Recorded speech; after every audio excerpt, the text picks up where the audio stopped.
Don't slip into a service mentality. Stay with what is true for you, what you need for you. Go back to that, back to that, back to that.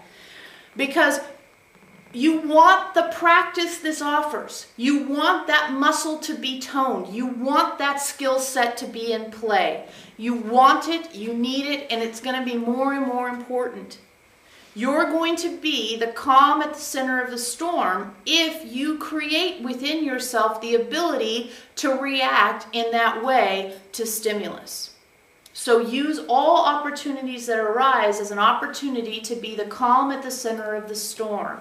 And what we mean by that is present in your own shit. Present in your own moment. Present in your, whatever's on your lap, right? Be present with yours. Be present with yours. That's the best gift you can give to anyone at this time, is to be present with your stuff. Okay? Be present to your own needs first. And what that does, the beauty of that, we know you've been taught that means being selfish, and that a lot of people believe being selfish and used in that way is wrong. But by being present to yourself, you show up as your completeness. And as you show up as your completeness, you are a gift to all. You can only be a gift to all if you're emanating your complete self. If you're emanating a service vibration, you are not being a gift. Okay. We know you know that intellectually. We know you even know it vibrationally. But we want you to know it in a healthy habit way, in a default pattern way. And you're not there yet. You're not there yet. So use opportunities like confusion and uncertainty and all these things. Use that to give yourself the gift of being in what is true for you now. So when you see someone in an experience that in the past you would have thought had a judgment about, or you would have thought you have to do something about, or you would have thought you know better than they do, or you would have thought that you could fix it somehow, control it, change it, first ask, what is true now for me? First go to that place. And as you come from that place, you're actually gifting the energetic of the alternative without forcing it on someone and overriding what you could perceive as their free will. They have a free will to screw up whatever they're screwing up from your perspective.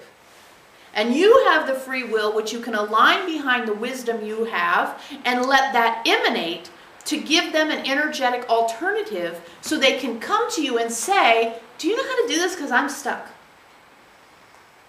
Get it? Yes. This is important.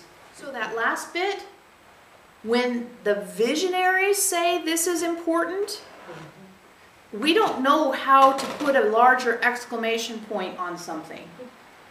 They didn't yell and scream, so take that as a little bit of information. This is important from them. No ability to emphasize that in any other way.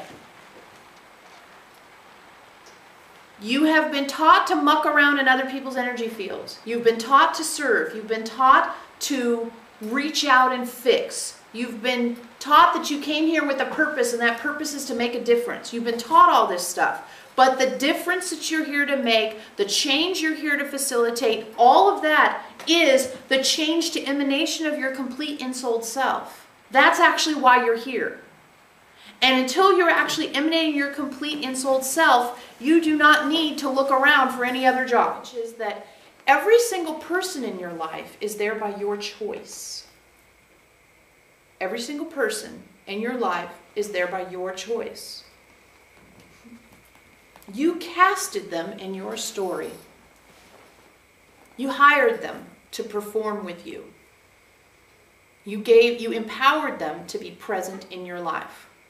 So if you interact with someone, it's because you chose that interaction to occur.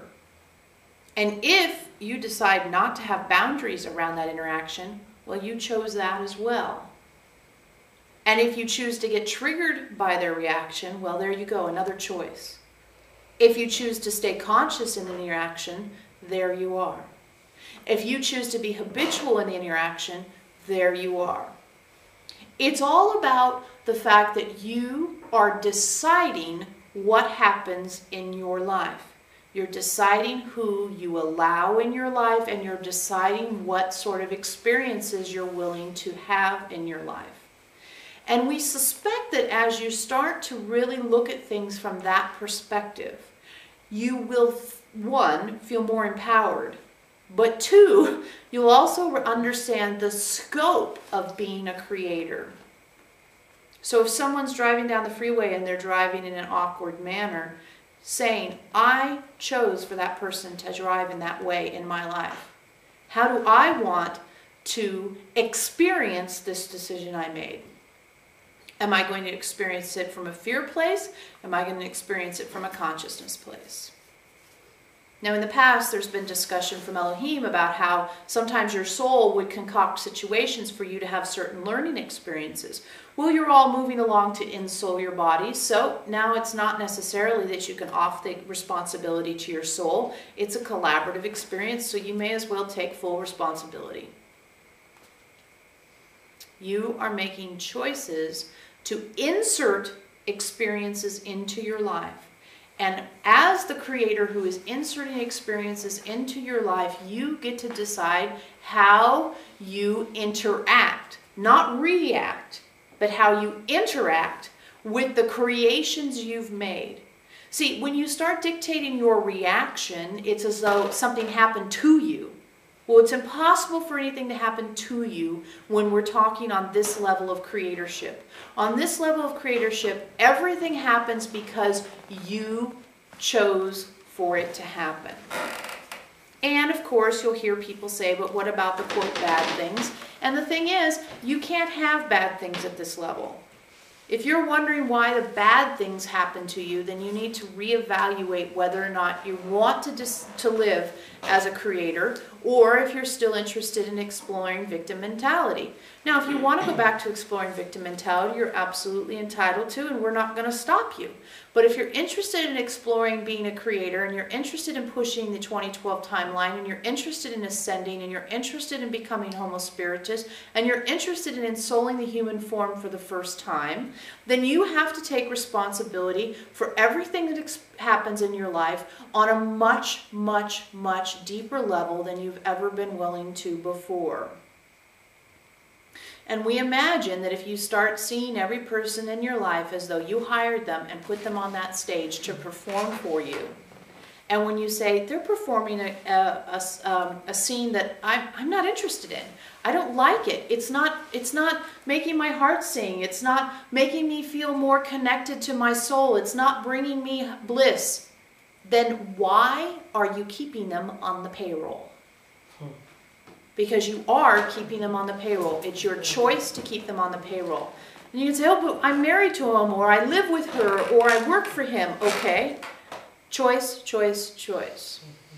Well, I can't do anything about it because fear.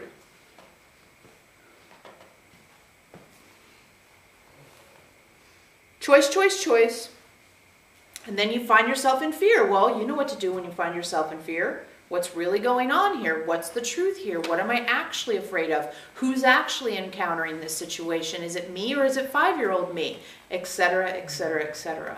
The tools you've been taught in order to facilitate the opportunities you have to take deep and utter responsibility for every experience in your life.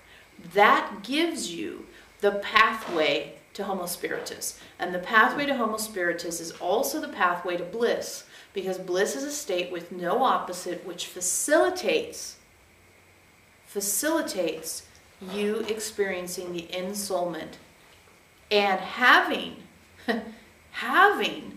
the unique and powerful experience of being a creator in the physical form, an utter creator.